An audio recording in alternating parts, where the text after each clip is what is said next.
tal, amigos? Bienvenidos una vez más a su programa Bolsa Llena, Corazón Contento, que se transmite aquí en Capital 21, el aire que México necesita.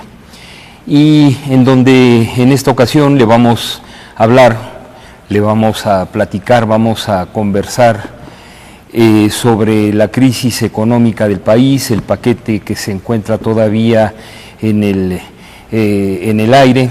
No sabemos cómo va a terminar, y de los problemas adicionales, como si esto fuera poco, que se ha buscado el gobierno de Calderón, la liquidación de Luz y Fuerza del Centro, la desaparición del ESME, en fin. Héctor, ¿qué tal? Muy buenas noches. ¿Qué tal, Emilio? ¿Qué tal, amigos? Aquí en Bolsa Llena, Corazón Contento hablamos de economía en términos simples, en términos llanos, sin tecnicismos. Hablamos de lo que le afecta a usted, de lo que afecta a sus bolsillos, lo que nos afecta a nosotros. Y para ayudar a desmembrar, a aclarar el panorama, tenemos como invitado esta noche a Víctor Romo. ¿Qué tal? Bienvenido, es legislador perredista. Amigos, no se vayan, regresamos con ustedes en cuestión de segundos.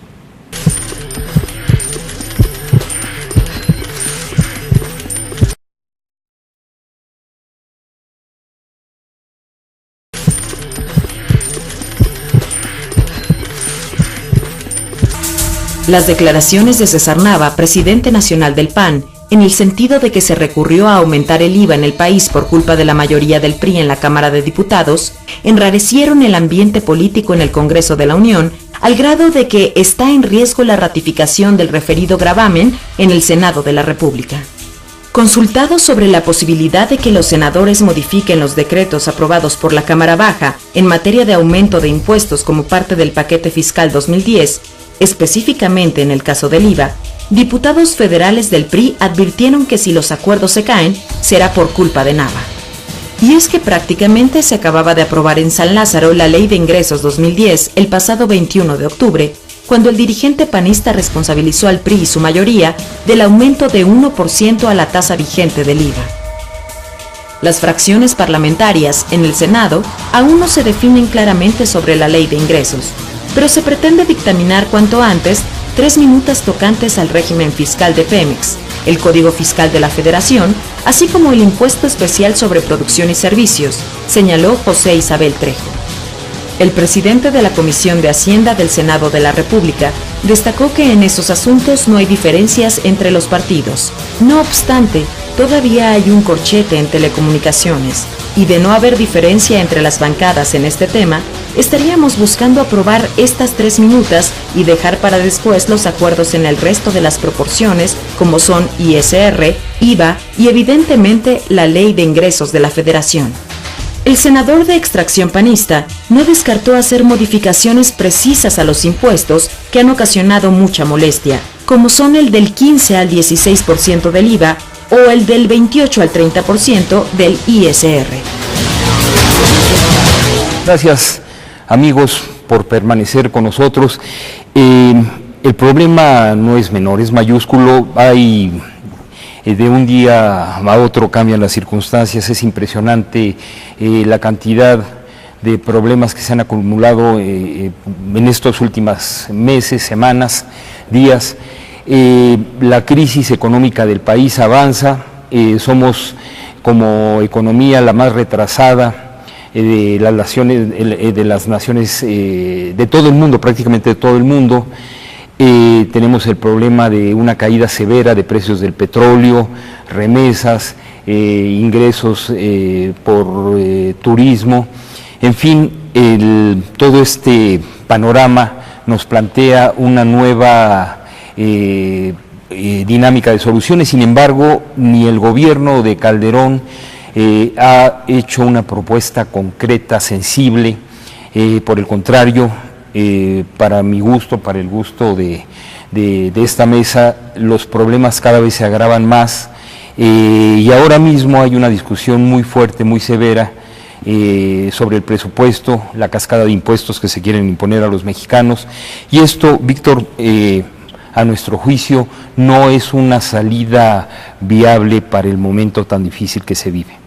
¿Cuál es tu opinión? No, bueno, al respecto, nosotros vemos que hay una situación complicada. En el país vamos a terminar con un 10% del PIB, menos. Vamos con remesas internacionales a la baja, casi un 20% de remesas menos ingresos. Una balanza comercial, pues, deficitaria. Un panorama que se necesitaba medidas que incentivaran el empleo, que incentivaran el consumo, pero fue lo contrario. Lo contrario significa que las medidas de impuestos, el alza de impuestos al IVA y al ICR, lo único que provocan es contraer la economía, quitarle liquidez a los consumidores, en este caso por parte del IVA, pero también a la gente por parte de sus ingresos. Estamos hablando de que una persona que gana 6,000 pesos, ¿sí?, por solamente ISR va a pagar 600 pesos. Y por IVA, si todo lo dedicara al consumo, estaría aplicándose 800 pesos. Dejaría de percibir 1,500 pesos, o sea, 4,500 pesos netos, una persona que gane 6,000 pesos, ¿sí? Porque hasta ahí se aplica la tasa. Es ascendente y es proporcional. Es preocupante porque no solamente contrae el consumo, sino que eso evita el tema de la generación de empleo y la llegada de inversión. El Distrito Federal recaba el 50% de inversión, de la inversión nacional. Estaríamos que nosotros nos veríamos directamente afectados por este tipo de medidas. Bueno, no solamente eso, sino también el impuesto al Internet, que es el 3%, ¿no?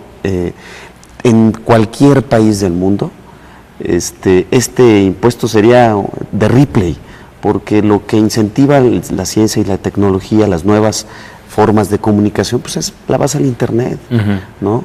Y bueno, un impuesto contra el desarrollo. Un impuesto contra el desarrollo, literalmente es la palabra.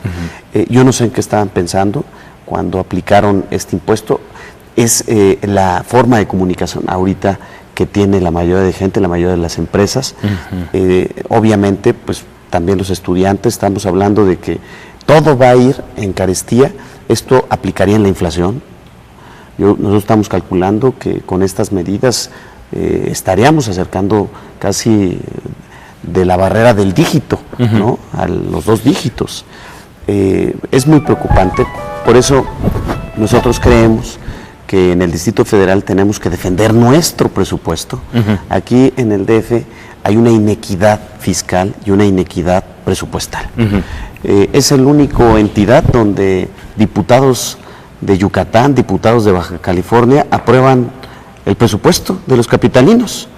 Y estamos hablando de que nosotros tenemos que defender el gasto social, ¿sí?, porque el invertir en gasto social es una inversión que tiene y impacta directamente al consumo. Hay liquidez en las familias. 2, invertir en obra y infraestructura para ampliar efectivamente el tema de la capacidad de empleo. Te doy un ejemplo, la obra más grande del sexenio es el metro, ¿sí?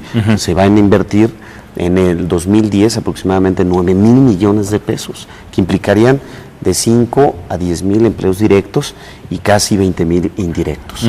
Entonces, igual la obra 3 del Metrobús, Emisor Oriente, las plantas de rebombeo, ¿sí? Todo hay una gama de infraestructura y obra pública que parece ser que la ciudad es lo único que está preocupado por invertirle en el tema del desarrollo y de la reactivación económica. Igualmente, nosotros estamos planteando no subir en el presupuesto del 2010 para la ciudad ningún impuesto. Que se queden como están, sí revisar tarifas y derechos. Te doy ejemplos. El agua. Hay una gran base de morosidad, ¿sí? No hay una cultura del pago del agua.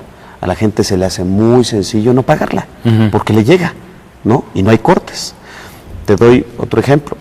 Para que entre un metro cúbico a tu casa de agua le cuesta al gobierno 25 pesos.